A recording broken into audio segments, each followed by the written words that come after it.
Hello po mga pingpongers, magandang araw po sa ating lahat. Another racket setup na naman po, hatid po sa inyo ng Pingpong Palamalok. And ang raketa po ito guys is ipapashipan natin papuntang Dinagat Islands. Napaka-astig ng racket setup na ito guys, dahil tignan nyo naman po.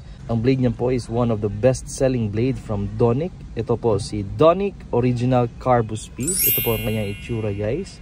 This is a carbon blade from Donic. Hindi na ito ganong budget mill guys, pero napakasulit po ng performance nito for its price. Kung nasubukan mo na ang blade na ito guys, si Donic Original Carbo Speed, paki-comment down naman po kung ano po yung reviews and experiences nyo sa blade na ito. And we have its red rubber guys, one of the best rubber available ngayon sa market. Ito pong si Butterfly Dignix 09C. Ayan, wow!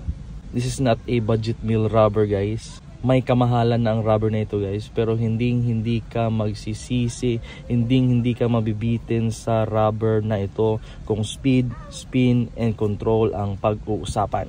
Kung nasubukan mo na rin gamitin ang rubber na ito guys, si Butterfly Dignix 09C, i-comment mo naman kung ano yung experience mo sa rubber na ito. And we have its black long pimps, no sponge po ito guys, si Grass D-Tex or Tibhar Grass D-Tex. Ayan, napaka-astig din ng long pimps na ito guys. Medyo may kamahalan nga lang, pero napakasulit ng performance. Kung masubukan mo na ang pimps na ito, comment down your reviews and experiences kung ano ba ang lason na hatid ng long pimps na ito. Ayan, bago po tayo magtapos guys, bounce check po muna tayo. Pakikinggan natin kung ano yung tunog ng racket setup na ito. Again, this is Donic Original Carbo Speed together with Butterfly Dignix 09C and Tibhar Grass D-Tex na long pimps. Alright, bounce check, sound check tayo guys.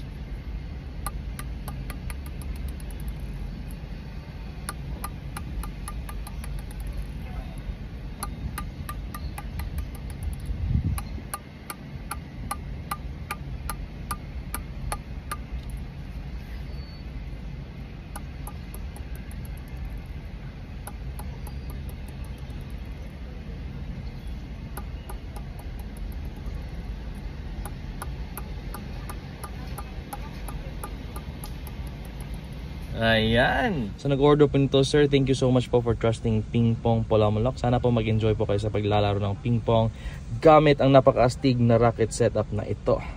Sa mga gusto mo pong magpa-setup na raketa, mensahe na lang po direkta dito po sa aming Facebook page, Pingpong Palamalok, and please don't forget to subscribe to our YouTube channel.